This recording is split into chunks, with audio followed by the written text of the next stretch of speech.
Em nome do Pai, do Filho e do Espírito Santo. Amém. Queridos irmãos e irmãs, vamos hoje dar continuidade aos nossos vídeos sobre os dogmas marianos. Hoje nós iremos falar sobre os 3 últimos dogmas. Iniciando assim com o dogma da virgindade perpétua de Nossa Senhora. Assim vamos ver o que a Igreja nos ensina sobre o dogma da real e perpétua virgindade da Santa Mãe de Deus. Vamos então ler no Catecismo, no parágrafo 499, o seguinte: o aprofundamento de sua fé na maternidade virginal levou a Igreja a confessar a virgindade real e perpétua de Maria, mesmo no parto do Filho de Deus feito homem. Com efeito, o nascimento de Cristo não lhe diminuiu, mas sagrou a integridade virginal de sua mãe.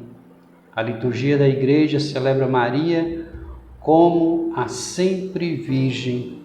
A expressão sempre virgem já é presente nos documentos do Segundo Concílio de Constantinopla, lá em 553 d.C., que afirma: o Verbo de Deus, tendo se encarnado na Santa Gloriosa Mãe de Deus e sempre Virgem Maria, nasceu dela.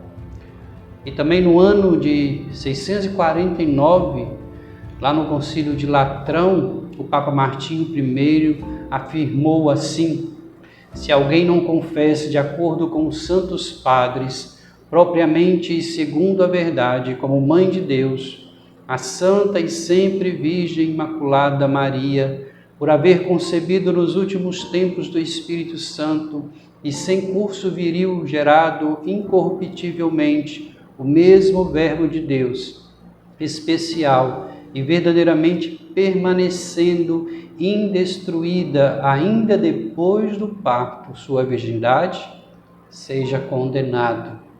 Então esta doutrina, ela é confirmada por outros 2 concílios ecumênicos, o Concílio IV de Latrão e o Concílio de Leão. Está presente também lá no texto da definição do dogma da Assunção de Nossa Senhora, em 1950, no qual a virgindade perpétua de Maria é adotada entre um dos motivos da sua elevação em corpo e alma, a glória celeste. Podemos observar nos textos da Sagrada Escritura várias citações de Maria Virgem. A Virgem conceberá e dará à luz um filho, como nós vemos em Isaías capítulo 7, versículo 14. O anjo Gabriel foi enviado por Deus a uma virgem, o nome da virgem era Maria, em Lucas capítulo 1, 26. Como será isso, pois não conheço homem algum?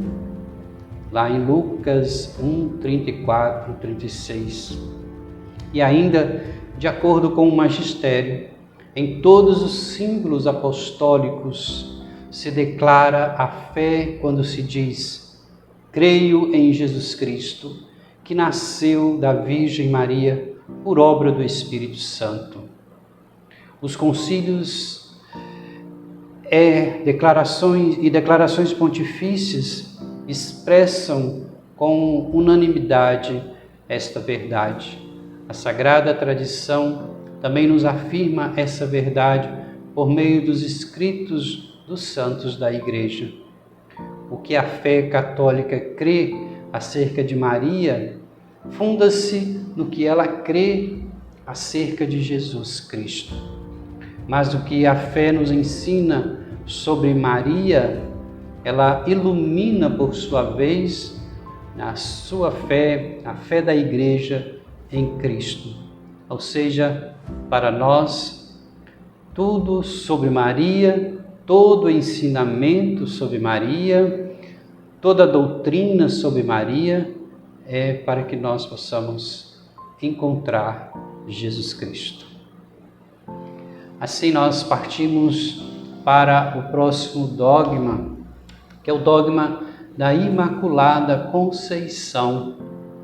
Ao longo dos séculos, diz o Catecismo, a Igreja foi tomando consciência de que Maria, a cheia de graça, acumulada de graça por Deus, tinha sido redimida antes mesmo da sua concepção, no ventre da sua mãe Ana.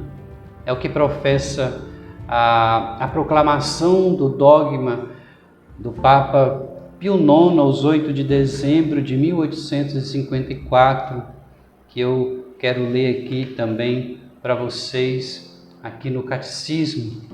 Diz o seguinte: a Beatíssima Virgem Maria, no primeiro instante de sua conceição, por singular graça e privilégio de Deus Onipotente, em vista dos méritos de Jesus Cristo, Salvador do gênero humano, foi preservada imune de toda mancha do pecado original. Fica assim bem claro que o dogma se refere à maneira especial em que Maria foi concebida no seio de sua mãe Ana. Essa concepção, ela teve a colaboração direta do pai e da mãe de Maria, mas se deu de forma especial e única.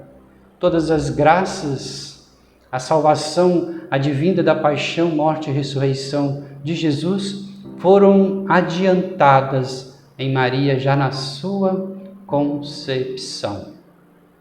Podemos continuar essa explicação no Catecismo da Igreja Católica também, no parágrafo, continuando aí o parágrafo 492, diz o seguinte: esta santidade resplandecente, absolutamente única, da qual Maria é enriquecida desde o primeiro instante de sua conceição, lhe vem inteiramente de Cristo. Em vista dos méritos de seu Filho, foi redimida de um modo mais sublime.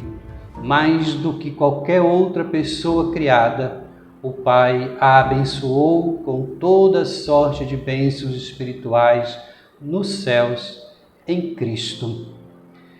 Devido a essa forma de redenção que foi aplicada a Maria no momento da sua concepção, ela não só foi protegida do pecado original, mas também do pecado pessoal. O Catecismo explica isso também no parágrafo 493. Os padres, diz o seguinte, o Catecismo: os padres da tradição oriental chamam a Mãe de Deus de a Toda Santa. Celebram-na como a imune de toda mancha de pecado, tendo sido plasmada pelo Espírito Santo e formada como uma nova criatura. Pela graça de Deus, Maria permaneceu pura de todo pecado pessoal ao longo de toda a sua vida. Mas isso, irmãos e irmãs, não quer dizer que Maria não precisava da redenção operada por Jesus na cruz.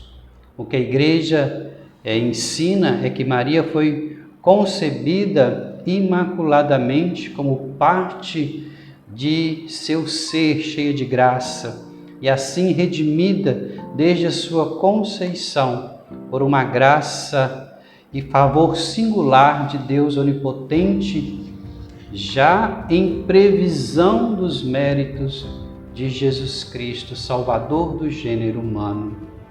O Catecismo, então, nos confirma isso, como nós lemos no parágrafo 492, que ela foi enriquecida desde o primeiro instante da sua concepção, e tudo isso devido aos méritos de Cristo. Como nos ensina o livro do Gênesis, Adão e Eva foram criados imaculados, sem pecado original ou sem a mancha do pecado. Mas ambos, como nós lemos lá na narrativa do Gênesis, ambos caíram em desgraça e através deles a humanidade estava destinada toda ao pecado. Cristo e Maria também foram concebidos imaculados, mas ambos permaneceram fiéis e através deles a humanidade foi redimida do pecado. Assim nós cremos com toda a igreja, Jesus é o novo Adão e Maria a nova Eva. Como nos diz também Santo Irineu no Catecismo da Igreja Católica, versículo 494, nos diz assim Santo Irineu: obedecendo, se fez causa de salvação, tanto para si como para todo o gênero humano. Do mesmo modo, não poucos antigos padres dizem com ele: o nó da desobediência de Eva foi desfeito pela obediência de Maria. O que a Virgem Eva ligou pela incredulidade, a Virgem Maria desligou pela fé. Comparando Maria com Eva, chamam Maria de Mãe dos Viventes e com frequência afirma: veio a morte por Eva e a vida por Maria. Ao dar a Maria esta graça, desde o primeiro momento de sua concepção, Deus nos mostra uma imagem do nosso próprio destino. Ele nos mostra que isso é possível também para nós, com a ajuda e a graça do Espírito de Deus agindo em nós. Como nos disse hoje Santo João Paulo II, numa audiência geral, contemplando este mistério numa perspectiva mariana, podemos afirmar que Maria é, ao lado de seu filho, a imagem mais perfeita da liberdade e da libertação da humanidade e do cosmos.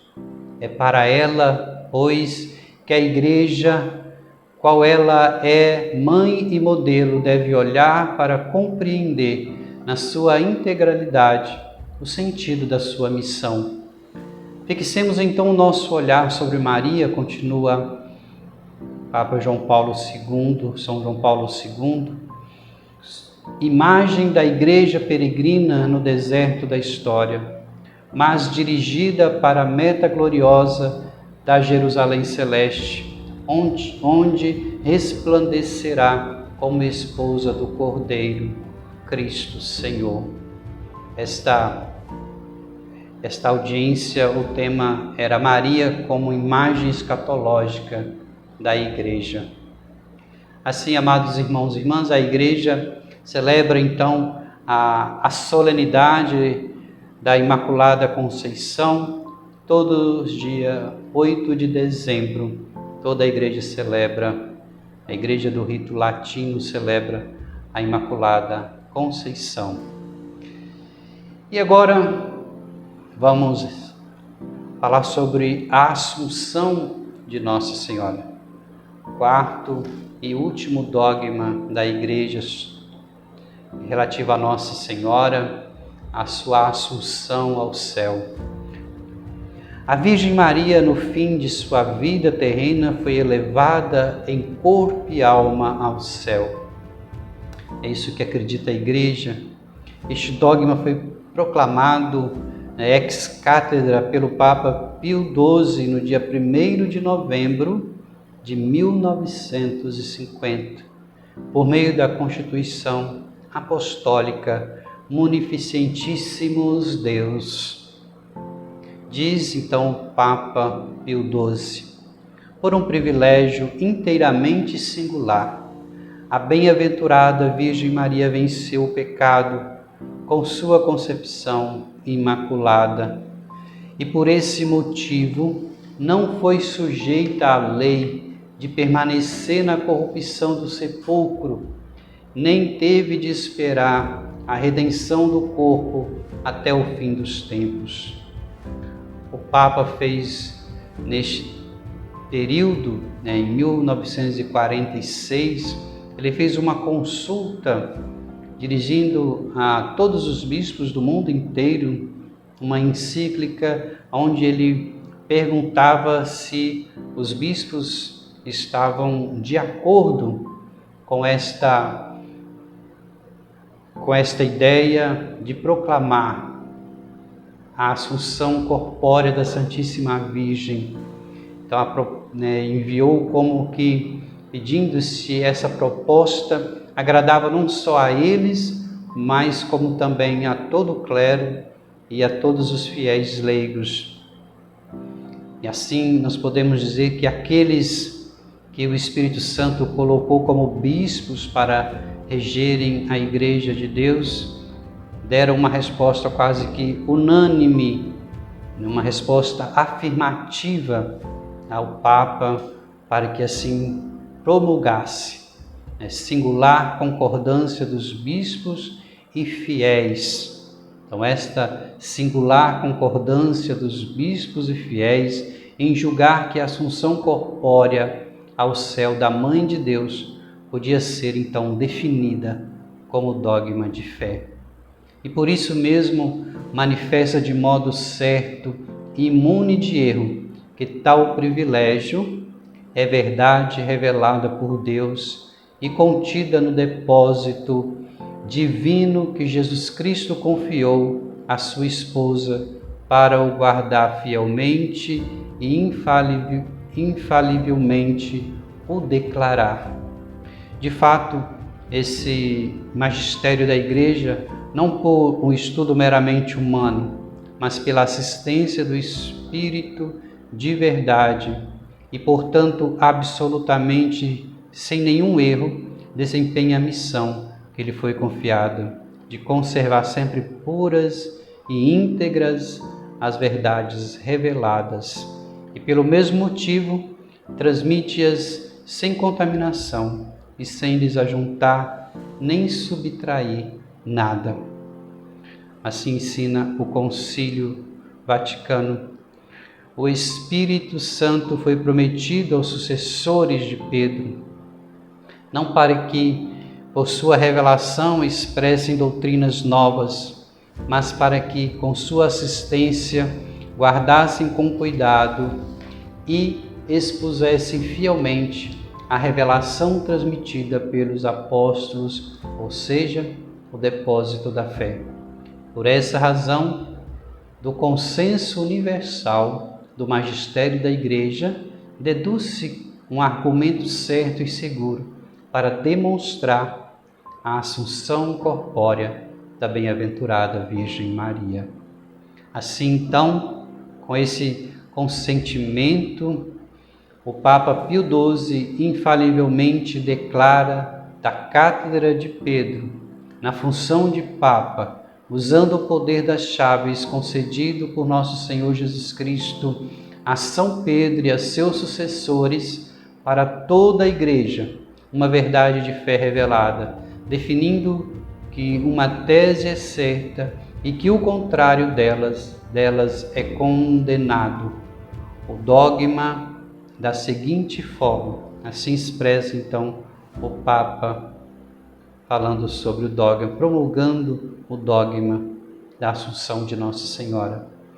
Pelo que depois de termos dirigido a Deus repetidas súplicas e de termos invocado a paz do Espírito de verdade, para a glória de Deus Onipotente e a Virgem Maria, concebeu a sua especial benevolência para a honra do seu Filho, Rei imortal dos séculos e triunfador do pecado e da morte, para aumento da glória da sua augusta Mãe e para gozo e júbilo de toda a Igreja, com a autoridade de nosso Senhor Jesus Cristo, dos bem-aventurados apóstolos São Pedro e São Paulo, e com a nossa pronunciamos, declaramos e definimos ser dogma divinamente revelado que a Imaculada Mãe de Deus e a sempre Virgem Maria, terminado o curso da vida terrestre, foi assunta